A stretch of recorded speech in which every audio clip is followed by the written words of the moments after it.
Good morning, or good afternoon, or good evening. It's good evening, actually. Thank you ever so much. I think I'm live. We're just going to wait and see how we can get a few more people in. There you go. We're just going to see if we can wait and get a few more people in. Again, I appreciate you being here today. It is Saturday evening, about 8 o'clock on the East Coast. The Florida State Notre Dame game has just started. 7-3. No, 3-7, as far as I'm concerned. But anyway, uh, I, I had a startling revelation. Startling for me. It may not be startling for you, but I did have a startling revelation this afternoon, and I had it after I woke up from my nap, as most of my ideas come. After I'm rested, my head is clear, and I had a chance to scroll through either my Facebook or my TikTok, and I saw video. Excuse me, let me go up here a little bit closer to the microphone. And I saw a video of the march in Washington the other day that was put on by the folks at Blexit. People, Candace Owens, Officer Tatum, and my friend Topher Town Music were there, and there were some others. And I thought to myself, as an old head, and I consider myself an old head, wow, impressive. I mean, there just isn't any other way to say it. It's impressive. What these folks have been able to accomplish, no matter how they have gotten there, they have been able to accomplish some really good things. I mean, that is just the truth. I know that there are some people, and I gotta admit, I was amongst them. I don't know if you can call it jealous. I don't know if I was jealous, but I was frustrated. I'll be honest with you. I was super frustrated. There were people there were black conservatives who have been out there since 2008, 2009, just banging it, just going up against the grain in a real kind of way, and really not gaining much traction. I mean, I'm just going to be honest with you, just not gaining the kind of traction that you see now. Just not gaining that kind of traction. Not creating that kind of excitement, the kind of excitement you see now. Um, I had to think about why is that? Why was that?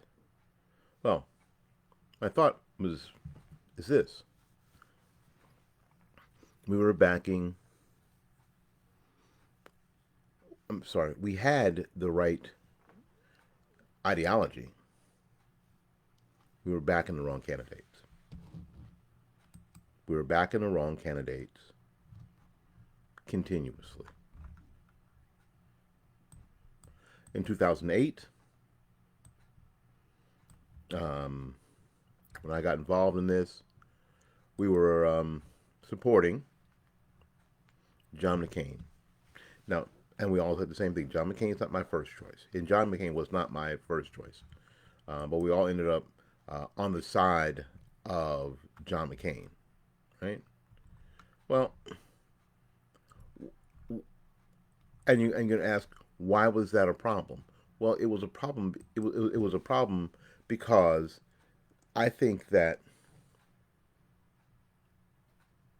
all of those concerned didn't mind as much because they pretty much knew that if John McCain got elected, frankly, things weren't going to be much different in the wonderful world of Washington D.C. As much as John McCain and Sarah Palin tried to have the whole mavericky thing, that they were mavericks, and Frankly, they really weren't. And and especially McCain, we saw and we saw that play out, didn't we? We saw that play out. I mean, that's all there is to it. We saw it play out. Um, and I've said this before. And after that, they ran. Republicans ran John McCain, Deputy Dog, who said that he'd never sent an email against Superman, or I would say the Falcon, but the Falcon was a sidekick, and Barack Obama wasn't a sidekick. Um, the next time, they ran the whitest man in America, the whitest, stiffest man in America, in Mitt Romney. Just disastrous, almost like they wanted to lose, and ran a disaster. And he ran a disastrous campaign, especially in the African American community. Just absolutely disastrous. I remember when he was supposed to come to my town, and a lot of black Republicans were begging the campaign to make a stop somewhere in one of the black communities here where I live. The campaign said, they buried Goldwater at our ass. But there we were anyway. Not because we were following a personality, is we were following an ideology. We were following a a set of principles that we were hoping that the Republican Party at the time were standing up to and with.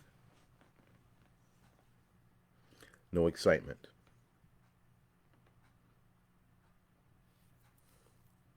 And thus, with no excitement, what you don't get is you don't get funding. Funding for any of this stuff is super important. You don't get any funding, so we didn't get any funding for any of our causes. Think great things like the content of character kind of character tour that C. O'Brien put together. Unfortunately, died on the vine. I don't know how many there. I mean, there were, but it would have been the first delve into the community, having open conversation. Honest conversation. We did one here in Tampa, and I gotta thank CL, and I gotta thank the Republican Party, the local Republican Party here at the time, that was open to that.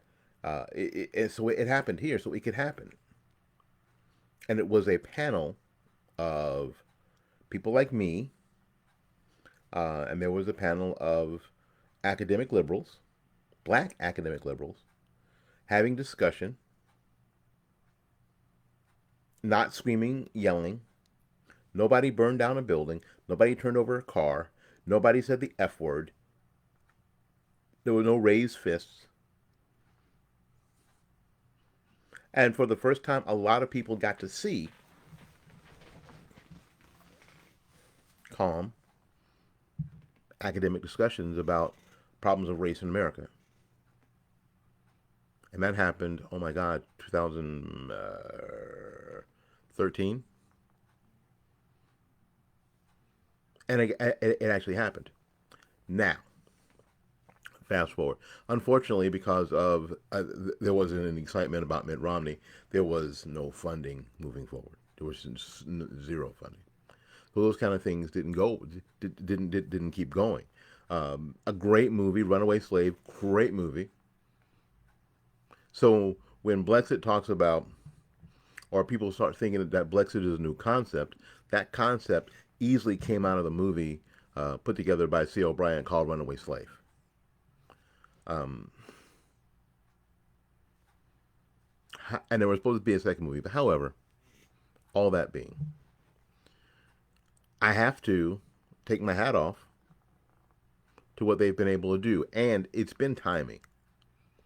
Nobody has created, no presidential candidate in a very long time has been able to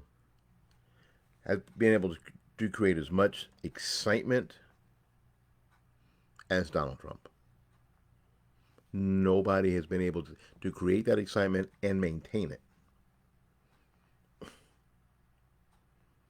You know, a lot of people who are on the left or Democrats are going to vote for Joe Biden, and a lot of them will tell you it isn't because they're voting for Joe Biden; they're voting against Donald Trump.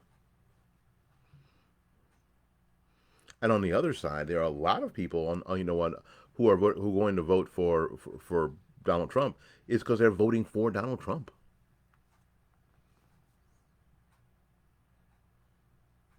He was able to create that excitement, and Blexit was able to capitalize on it, and that's good on them.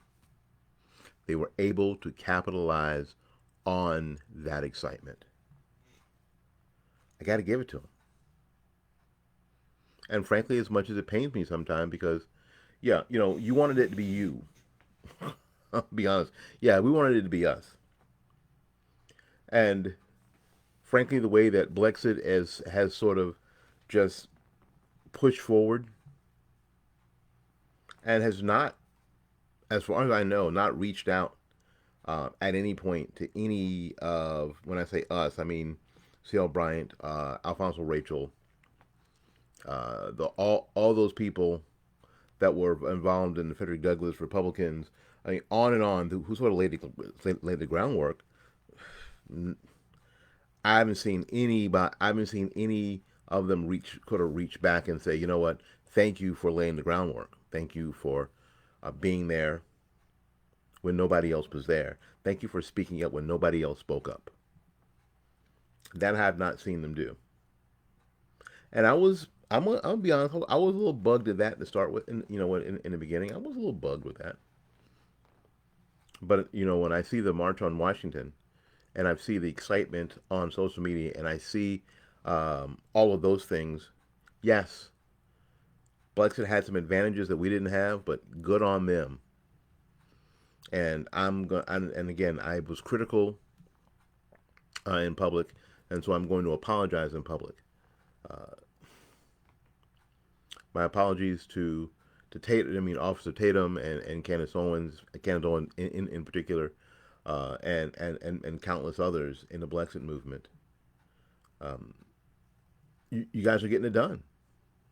I mean, I mean, you just got to be real. You guys are getting it done. You're getting it done. My hope is, and this isn't a dig, my hope is that you're able to continue doing it. My hope is that Blexit will be able to continue to do it, to be able to expand what they do past the presidential election, past a presidential candidate. That Blexit will morph into a community organization all over and have their cause not based on an election, but based on the people and based on a philosophy and based on the ideology that supports black communities. That's my hope. That's what Blexit turns into, and I hope it turns into that regardless of the outcome of the November 3rd election, because you've built, and frankly, because you've built something that is so big and so strong, it would be terrible if there weren't any remnant of it left, because you know Donald Trump didn't win an election. But again, my apologies for feeling a certain kind of way. I guess is the term. Um, when frankly, you know, you guys want to do a podcast, and early on, I tried to contact Candace Owens to be on my podcast. I didn't hear from any of those people at all. Never have, never have. Um, and I've talked to a lot of people. I've talked to senators. I've talked to Congress people, uh, gubernatorial candidates, lieutenant governors. I've talked to a lot of people. Couldn't get a hold of them. You know, when they don't return your email or your phone call, yeah, you sort of feel, frankly, you shouldn't. I shouldn't. Yeah, so of course you feel a certain kind of way. But congratulations on your march in Washington. Congratulations on your voter registration campaigns. Congratulations on everything that's going well with Blexit. My name is Willie Lawson. I am the founder of fightbackmedia.com, fightbackmedia.com, fightbackmedia.com. Till we see you again, go out there and learn something, love somebody, and for goodness sakes, y'all take care of yourself. We will see you when we see you. Bye-bye now.